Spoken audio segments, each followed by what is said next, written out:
विधानसभा चुनाव से जुड़ी बड़ी खबर है। हरियाणा से जुड़ी हुई ये खबर, जहां पर चुनाव की तारीख को बदला गया है। अब 1 अक्टूबर की जगह 5 अक्टूबर को वोटिंग होगी। 8 अक्टूबर को इसकी मतगणना होगी। जम्मू कश्मीर और हरियाणा में 8 तारीख को मतगणना होगी।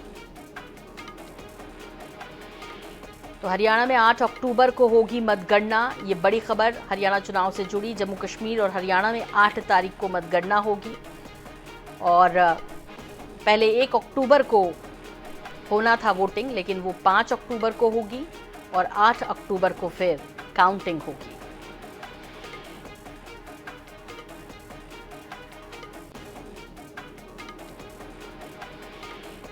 तो जम्मू कश्मीर और हरियाणा में मतगणना की तारीख रहेगी 8 अक्टूबर।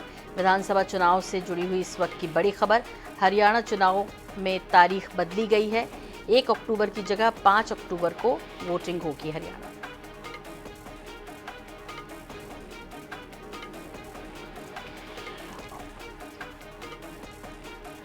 और इस वक्त हमारे साथ हरियाणा से बीजेपी प्रवक्ता सत्यव्रत त्रिपाठी जी जुड़ रहे हैं। सत्यव्रत जी, आप मेरी आवाज सुन पा रहे हैं?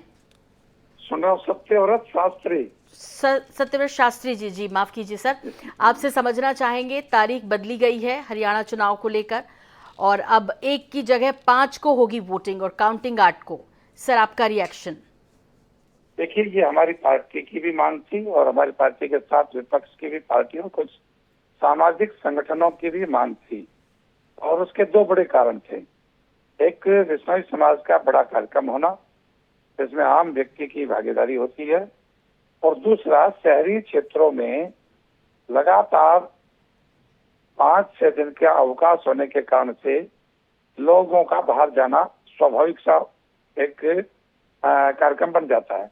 जब पार्टी को ध्यान आया तो चुनाव आयोग को अवगत कराया गया कि इस स्थिति में चुनाव आयोग की और भारतीय जनता पार्टी की 100% मतदान करने की अपील लोगों से होती है और उसके लिए काम भी करते हैं दोनों। तो हमने कहा कि जब हमारी मंशा ये होती है कि ज्यादा से ज्यादा लोग मतदान करें जी। तो उस दिन लोगों का मतदान के प्रति जुड़ाव बहुत कम हो पाएगा। तो चुनाव आयोग ने इस बात को स्वीकार किया और महसूस किया कि कहीं न कहीं हमारे टारगेट को ही जो है वो चैलेंज होगा, तो इस बात को स्वीकार किया। हम चुनाव आयोग का धन्यवाद करते हैं। रही बात, यदि कांग्रेस इसका विरोध करती है तो वो विरोध के लिए विरोध माना जाएगा, क्योंकि 5 दिन की तैयारी और जल्दी आप आगे कोई विशेष अंतर नहीं होता। तैयारी करने वाले की हो जाती है, लेकिन हाँ, ये बड़ी बात थी कि बहुत लोग मतदान से वंचित हो जाते हैं। इसलिए मैं चुनाव आयोग के इस कदम का स्वागत करता हूँ। सत्यव्रत शास्त्री जी, लेकिन आपने कहा कि ये देखिए, चूंकि परंपरा है और ये त्योहार भी पड़ा, तो आप और इसकी मांग कर ही रहे थे, बदल दी। लेकिन उधर विपक्ष का कहना है कि भाई ये तो हार का डर है दरअसल, इसलिए तारीख बदलने की मांग कर रहे हैं। 5 दिन बाद बीजेपी की हार जीत में और जीत हार में बदल सकती है। 5 दिन, उन 5 दिनों में क्या होने वाला है? देश में, दुनिया में भूकंप आने वाला है, तूफान आने वाला है, या उस समय ग्रह नक्षत्रों से इन्होंने ये चीज तय करवा ली ज्योतिषियों से कि 1 तारीख को हारेगी और 5 को होगा तो जीतेगी। ये उसका कोई कारण बताएं। और ऐसा कार्यक्रम पहले नहीं हो रहा। आपको ध्यान होगा, दिसंबर माह में राजस्थान के चुनाव की घोषणा हुई थी और उन चुनावों में अपने यहाँ अक्षय तृतीया के नाम से एक उत्सव होता है और इसमें अक्षय तृतीया के ऊपर शादी ब्याह के बहुत ज्यादा जोर होते हैं और आम व्यक्ति उससे जुड़ा होता है। जब ये बात चुनाव आयोग को रखी गई तो लोगों ने उसको माना, चुनाव आयोग ने माना और उसको बदला कि उस दिन अधिकतम लोग कार्यक्रमों में व्यस्त रहेंगे तो चुनाव प्रभावित होगा। और अनेक बार इससे पहले भी कई उदाहरण है। तो हरियाणा की भारतीय जनता पार्टी की हार और जीत का विषय नहीं है। विषय यह है कि ज्यादा से ज्यादा लोग चुनाव में भागीदारी करें तो लोकतंत्र की स्वस्थ परंपरा का निर्वाह हो सके। तो बिल्कुल आईएनएलडी ने भी तारीख बदलने की मांग की थी, चुनाव आयोग ने इसे मान लिया है। लेकिन इस बीच वेद प्रकाश विद्रोही जी हमारे साथ हैं, कांग्रेस प्रवक्ता हैं। वेद प्रकाश जी, आपसे समझना चाहेंगे, भाई तारीख बदल दी गई, हालांकि बीजेपी प्रवक्ता हमारे साथ जुड़े हुए हैं और वो ये कह रहे हैं कि हार जीत का 2-4 दिन में कोई फर्क नहीं पड़ता। ये तो हमने एक जो विश्नोई समाज का जो त्यौहार है और वो मनाते हैं, उस दौरान छुट्टियां भी हैं, ऐसे में वोटिंग परसेंटेज पर कोई फर्क ना पड़े, इससे लेकर हमने मांग की थी और लोगों को अपना त्यौहार भी ठीक से मनाने का मौका मिले, ये हमारी मंशा है। वेद प्रकाश विद्रोही जी इस पर क्या कहेंगे? ये तो बहानेबाजी है। अब आप इवेंट समझिए, 8 दिन बाद भाजपा को याद आया कि भाई बिश्नोई समाज का कार्यक्रम है, और 8 दिन बाद चुनाव आयोग को ध्यान में आया कि भाई बदल दो। 8 दिन लगा दिए चुनाव आयोग ने। अब इस बदलने के पीछे समझो असली कारण क्या है, मैं आज आपको बताता हूं, जो आज तक हमने चर्चा नहीं की। असली कारण क्या है कि 1 अक्टूबर को श्राद्ध है, और भाजपा का ये मानना है कि श्राद्ध के समय उनका श्राद्ध तय है, इसलिए श्राद्ध की बजाय इसको नवरात्रों में ले जाओ। तो इसलिए उन्होंने इसका बहाना बनाकर, बिश्नोई समाज या छुट्टियों का बहाना बनाकर 5 तारीख का करवा दिया। हमें कोई फर्क नहीं पड़ता 4 तारीख से 1 से 5 करने में, और ना कोई वोटिंग में फर्क पड़ने वाला। अब ये दिन छुट्टियों का बहाना ले रहे थे, वो तो अब भी मौजूद है। भाई 2 तारीख की छुट्टी है, 3 तारीख की छुट्टी है, और 4 तारीख की कोई छुट्टी ले लेगा, 5 को मतदान की छुट्टी है, तो लगातार 4 दिन की छुट्टियां तब भी बढ़ती है। तो जिसको वोट नहीं डालनी होगी, जैसे ये कह रहे थे घूमने चले जाएंगे, वीकेंड पे चले जाएंगे, वो तब भी जाएंगे, क्योंकि एक ही दिन की तो छुट्टी लेनी है। पहले भी 1 दिन की लेनी थी, अब भी 1 दिन की लेनी है। तो वो पोजीशन तो आज भी योग की योग बरकरार है। वही 4 दिन की छुट्टियां पहले पड़ रही थी, वही 4 दिन की छुट्टियां अब लगातार पड़ेगी। तो वो दिन का बहाना है।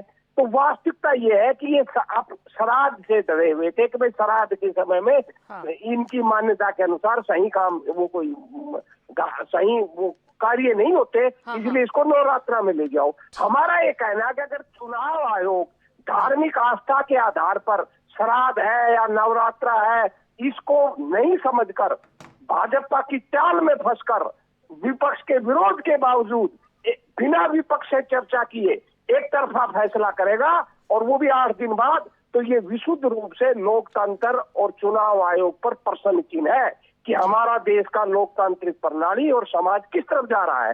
जो भाजपा के लोग अक्षय तृतीया का उदाहरण दे रहे थे, पंजाब का उदाहरण दे रहे थे, उसमें सब दलों से चर्चा की थी जी। और तुरंत सर, इंडियन नेशनल लोकदल भी ऐसा ही सोचता है क्या?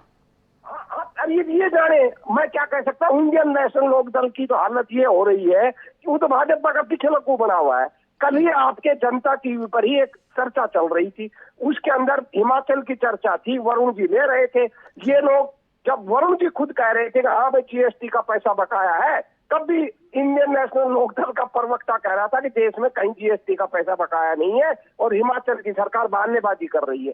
तो इनकी लाइन तो वो क्यों है, जो भाजपा लाइन ले रही है वही लोकदल ले रहा है। तो लोकदल तो भाजपा की भी टीम बनकर काम कर रही है, और उसका उदाहरण आपके सामने है। 24 तारीख को चिट्ठी लिखी जाती है, भाजपा की चिट्ठी वायरल होती है, और वायरल होने के 10 मिनट बाद वो चिट्ठी लोकदल लिख देता है, इनलो लिख देता है। तो ये तो उनकी बी टीम बनकर काम कर रहे हैं। ये इनके आचरण से पता चलता है। जब इन लोगों को लगता था कि भाई तारीख बदलना चाहिए, तो पहले उनको क्या नहीं मालूम था कि छुट्टियों का बिश्नोई समाज जो रहता है वो सिरसा, हिसार, फतेहाबाद में ही तो रहता है, क्या बेसिन चटवाला को नहीं मालूम था। पर इनको तो भाजपा की बैकिंग करनी है, और चुनाव आयोग की ने अपनी हमारा विरोध। अब आप कह रहे हैं उनका श्राद्ध हो जाता इसलिए उन्होंने ये सब करवाया है, शुभ अशुभ देख रहे हैं, लेकिन उधर सीएम तो कीर्तिमान पे कीर्तिमान बनाए जा रहे हैं जिस तरह से फैसले ले रहे हैं। किसके फैसले ले रहे हैं मैडम? एक भी लागू हुआ है? झूठ बोलने के कीर्तिमान बना रहे हैं। हरियाणा का ये पहला मुख्यमंत्री होगा जिसने 121 घोषणाएं की हैं 20 जुलाई से लेकर 15 अगस्त में, जिसको एक भी लागू नहीं होती। तो ये तो सत्यव्रत जी, उनसे पूछ लेते हैं। सत्यव्रत जी, क्या शुभ अशुभ था? एक कारण भी, ये भी एक कारण है इसमें, कह रहे हैं वेद प्रकाश जी को लग रहा है कि भाई वो तो श्राद्ध के दिन थे, आप नहीं चाहते हैं इसलिए ये सब करवाया है। इसका मतलब देखो 2 बातें, हमारे मन में तो श्राद्ध का नहीं है, लेकिन वेद प्रकाश विद्रोही जी ने ये साबित कर दिया कि भारतीय परंपराओं को हम नहीं मानते। यदि कहीं ऐसा कारण भी है कि शुभ काम किस दिन हो और अशुभ काम किस दिन हो, यदि ये भारतीय परंपरा का ये है, तो इसका मतलब कांग्रेस तो भारतीय परंपरा को मानना नहीं। भारतीय परंपराओं को, इतिहास को, रीति रिवाज को वो दरकिनार करके देश के अंदर एक तुष्टिकरण की राजनीति जो शुरू की थी, उसके पक्षधर आज वेद प्रकाश विद्रोही जी भी हो गए। मैं तो वेद प्रकाश विद्रोही जी का बड़ा सम्मान करता हूँ। वो तो वैदिक विचारों के परिपक्व नेता और बाल्यकाल से रहे हैं। ये भारतीयता का आगे बढ़ाव होना चाहिए। ठीक है सर, अब शुभ अशुभ किसके लिए रहेगा ये तो 8 तारीख को पता चलेगा। फिलहाल आप दोनों को हम शुभकामनाएं दे सकते हैं। अब तारीख बदल दी गई है, वोटिंग परसेंटेज कितना होगा ये तो पता चलेगा 5 तारीख को। लेकिन आप दोनों को बहुत बहुत शुक्रिया हमसे बात करने के लिए, हमारे साथ जुड़ने के लिए।